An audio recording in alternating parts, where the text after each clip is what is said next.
Il y a un aspect qui est intéressant aussi dans les problématiques de couple, c'est l'interférence entre le couple et la famille d'origine de l'un ou la famille d'origine de l'autre. Alors profitons d'être à la réunion pour en parler. Quelquefois, la famille qui donne, qui prête, qui loue une maison qui appartenait à la génération précédente ou une maison de famille aux jeunes couples, et qui par là même se sent autorisé à intervenir, à entrer et à interférer sur le couple en construction. Et l'autre porte d'entrée, ce sont les enfants. À partir du moment où on confie ses propres enfants à sa mère, à sa belle-mère, enfin aux grands-parents des enfants, on s'aperçoit que la génération du dessus interfère sur la génération du dessous en passant par l'éducation des enfants. Dans un certain nombre de situations, je me suis aperçu que finalement, le couple n'arrivait pas ou avait bien du mal à créer sa relation parce qu'ils étaient plus filles et fils de leur famille d'origine que mari et femme, conjoint, etc.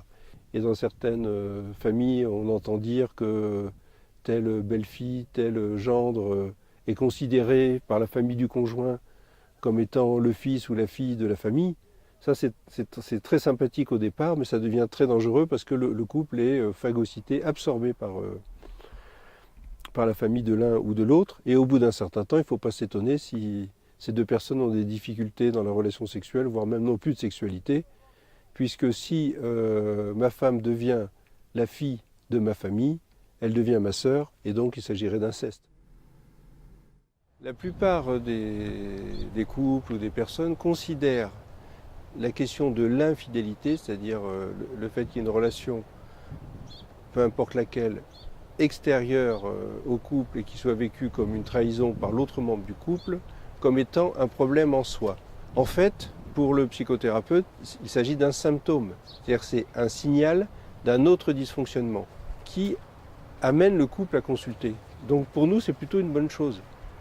C'est plutôt un indice qui va mettre le doigt, qui va mettre le couple au travail pour lui permettre de réfléchir sur sa relation, pour tenter de modifier leurs interactions et tenter de faire en sorte que cette relation s'améliore. Mais elle peut être aussi la révélation d'un désaccord profond au sein du couple qui mènera ce couple à la séparation. Donc moi je dirais que la relation extra-conjugale, c'est un peu un signal d'alarme qui permet au couple d'aller plus loin.